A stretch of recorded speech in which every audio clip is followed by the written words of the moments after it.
arriving at the Sarajevo airport was entering really a war zone that I had never seen before in my life.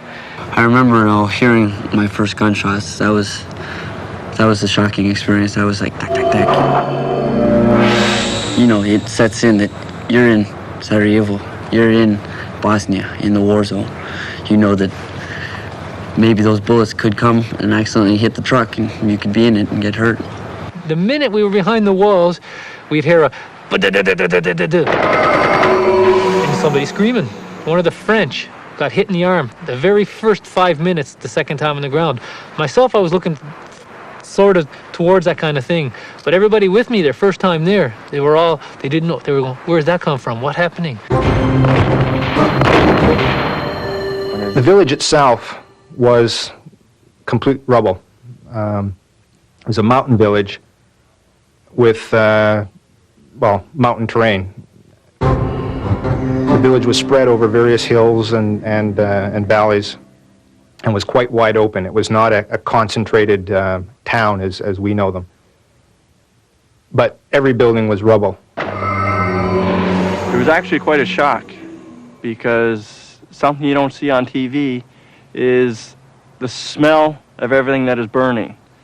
The smell of the garbage, the smell of the buildings that are burning, the smoke that's hanging around the city because of the fighting that was going on, and just the general state of seeing the country basically just blown to smithereens. It's quite a shock when less than 24 hours before you were standing on good Canadian soil.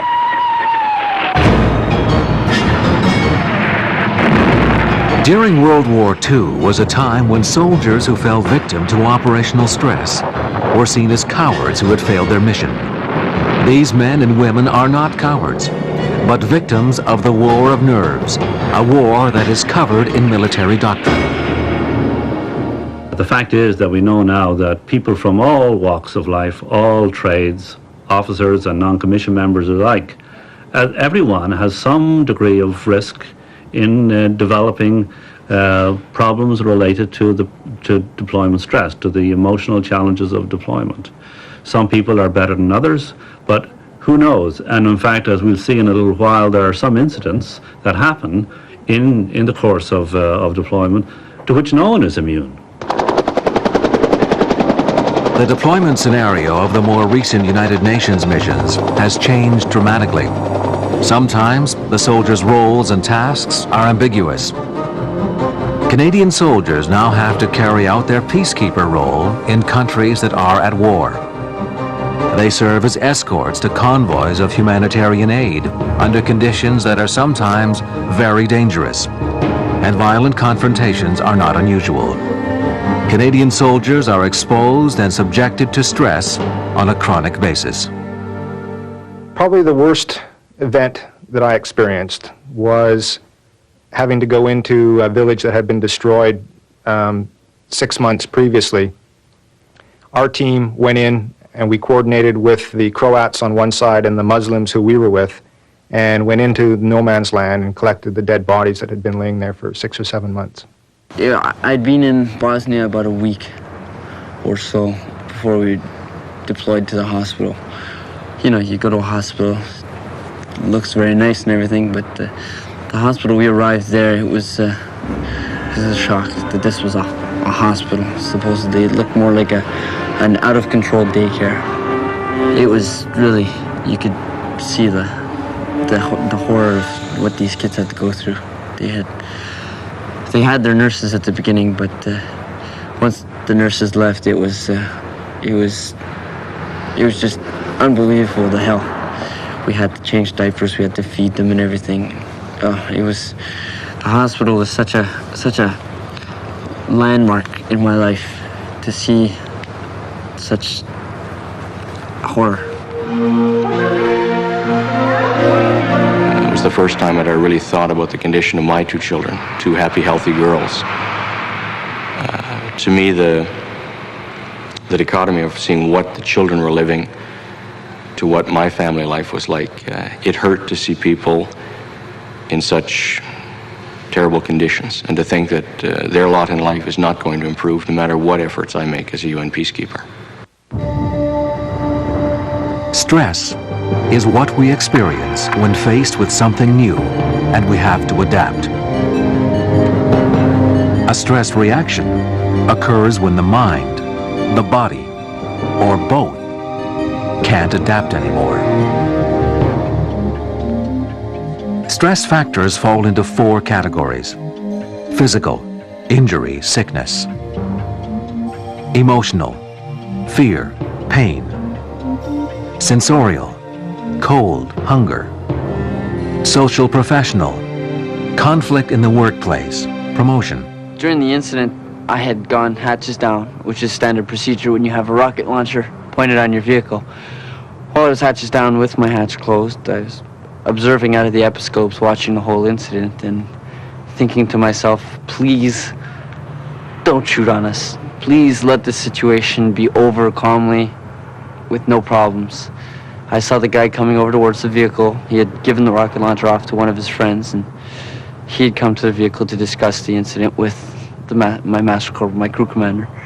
So at that point I got relaxed, but before that it was more or less my whole body was tense. I was wondering what's going to happen next. Is this going to happen? Are we going to have to fire? Am I going to have to shove it in? I was ready to drive off really quick. I had the vehicle in gear. I had myself ready to go, ready to run. These are the 3 phases of stress. The alarm phase is very intense. The body's survival is at stake. The resistance phase is the period of adaptation. Hormones are released, and the body reacts accordingly. This phase may be long or short. The exhaustion phase is the time when the body is no longer able to cope. The outcome can be a physical ailment, such as a heart attack, psychological injury like depression, burnout, or suicidal thoughts. If I could give a message to CF members deploying abroad, it would be this. Expect to be stressed. Expect to experience deployment stress. Your task is to deal with that stress as it comes along, not to avoid it. If you avoid it, you run the risk of blocking or disrupting subsequent experiences or events. You must learn how to deal with it as it comes along. Reaction to operational stress falls into 4 categories. Acute stress reaction. These stress reactions occur when the event happens. Delayed stress reaction. In these cases, reaction will occur some hours or even some days after the event. Cumulative reaction. In this case, it's the accumulation of several incidents experienced by the same person over time that will bring on a stress reaction. Post-traumatic stress syndrome. Only a minority of individuals will show more serious signs of stress, i.e., nightmares, flashbacks. These are called cases of post-traumatic stress syndrome. I'll say every time I was in a tense situation, the organic symptom I had was actually like very, very nervous, moving, wet hands all the time. A lot of like, if ever, all muscles on me were just like stress.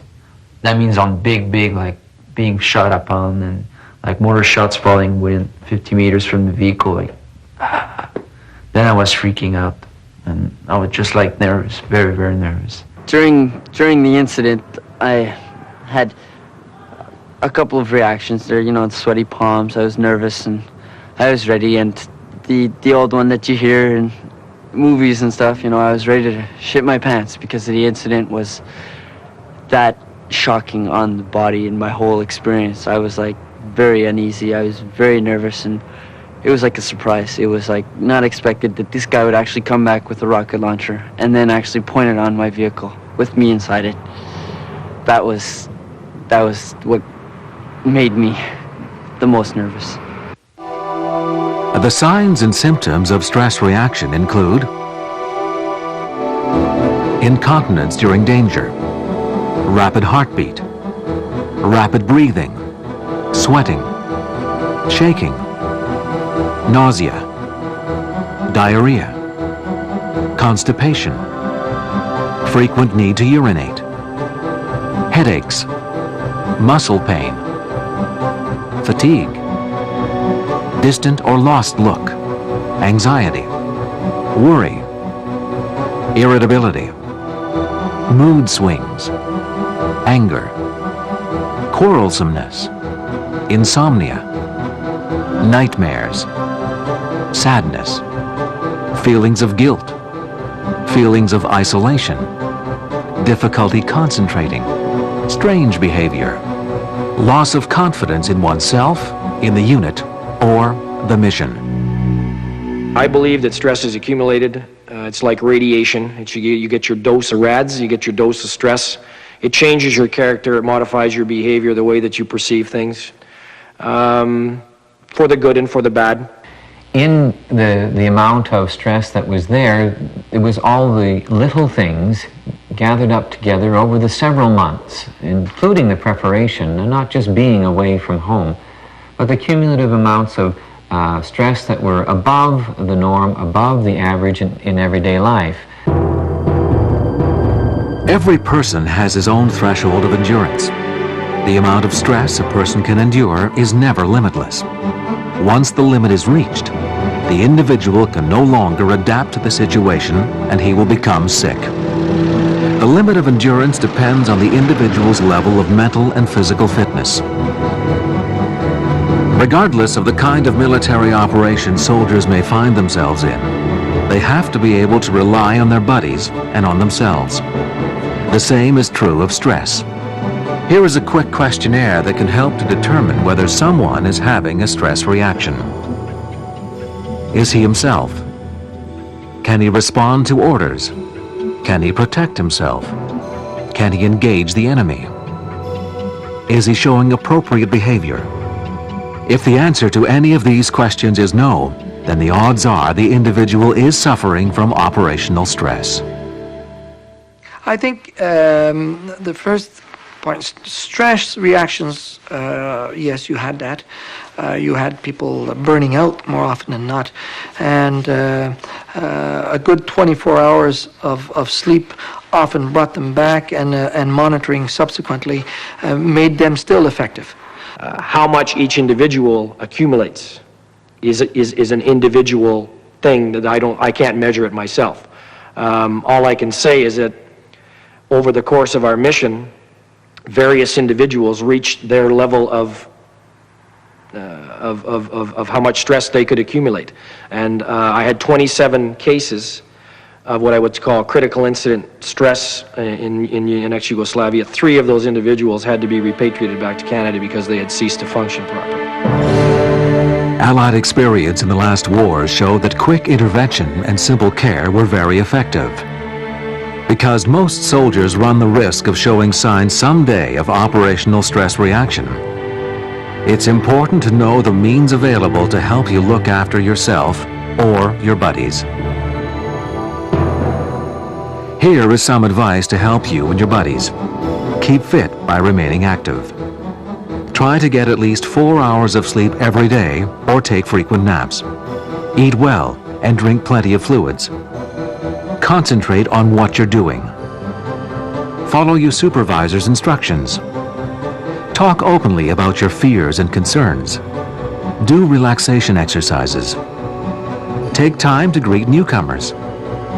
Keep well informed about the situation and ignore rumors. Learn to know your limits and those of your buddies.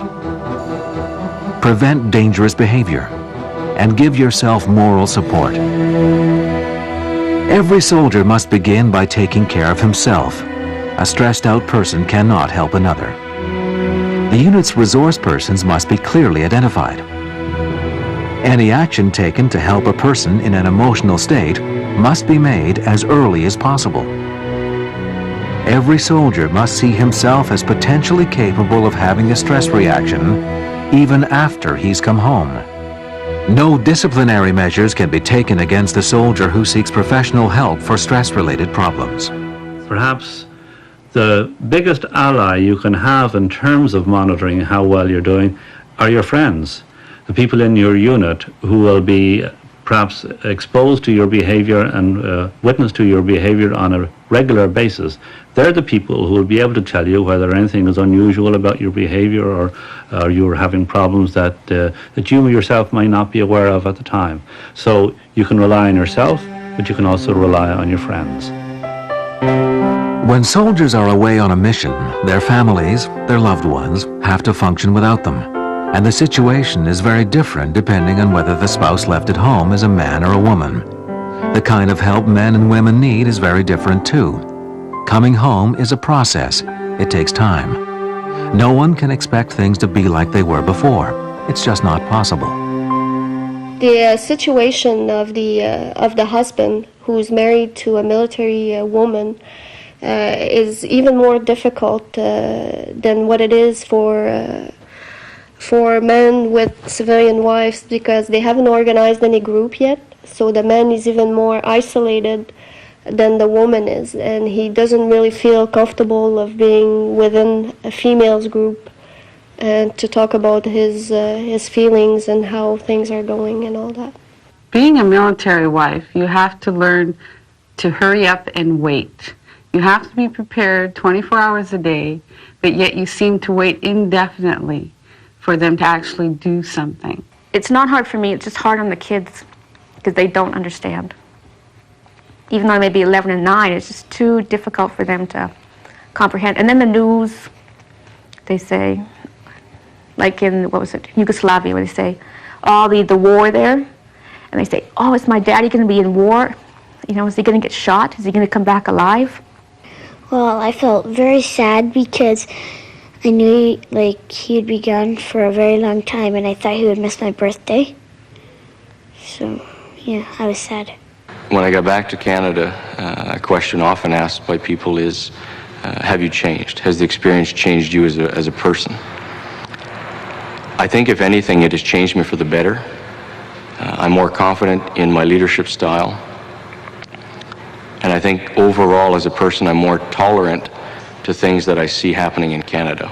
After coming back, I do have more compassion for people, whatever they are, if they are weak people or my peer, people I work with, people I live with. I do have a lot of compassion. When you get back, you want to be alone, you want to have some time for yourself, but your husband, who waited for you for 6 months, he wants to be with you all the time, and go back to a normal day work when you're used to a 16-hour work, and go back to not wearing your helmet and your frag vest, and those are very small details, but it took me about 4 months before I went back to my normal life with my husband, with normal relation, as well as getting used to being back in Canada in a modern life. That took me that long.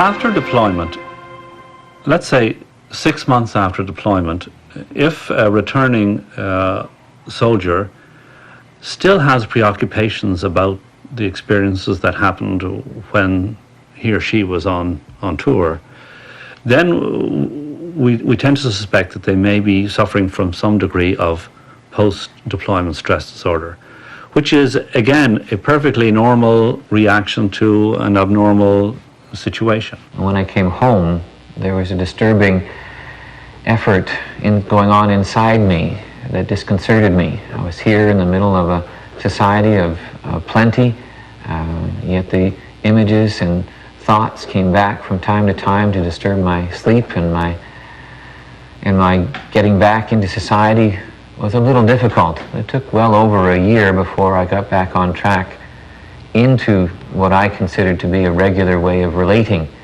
to society and to family. It was very hard for my wife and myself to readapt to each other, especially after the second tour, to how we have actually changed so much. It took a good 6 to 7 months to readapt, to find out how we were, and to get back into the swing of the things the same as before I went to Yugoslavia. Readapting, then getting back together after this is all over, it's a readjustment because you've both been through something, like it or not. You've both been through an ordeal that you've had to cope with. You've had to cope with problems that you wouldn't normally cope with. These experiences are going to change you. You can't expect to remain the same. You can't expect to be the same person you were before you went on deployment. It simply won't happen. You've been exposed to experiences and unusual events that are bound to change the way you see things, the way you prioritize things, and the way you value things. Indeed, the whole meaning of your life may change. It's hard to come down off the adrenaline. You're living on it, you know, for 6 months. And whether it be in Rwanda, whether it be in Cambodia, whether it be in Bosnia or Croatia, you're living on adrenaline, and you've got to come down off it. And I think what we did by coming back, immediately going on holidays, I don't think that was a good... If I could do it again, reinvent the wheel, I wouldn't do that. I would come back, have a month or 3 weeks at the unit, let everybody reintegrate everybody back into their families, slowly back into garrison life, all of that administrative naws associated with coming back, and then, okay, now we're going to go off on holidays. This whole experience is unusual. It takes time to work it through. It will show in terms of little wrinkles here and there in terms of your relationships. But all that is perfectly normal. Sooner or later, you will be able to re-enter Canadian life and feel that you have done a good job. The roles of the United Nations and of Canadian peacekeepers have changed a lot in recent years. United Nations peacekeeping missions and the role Canada plays on the international scene have forced them to face new realities.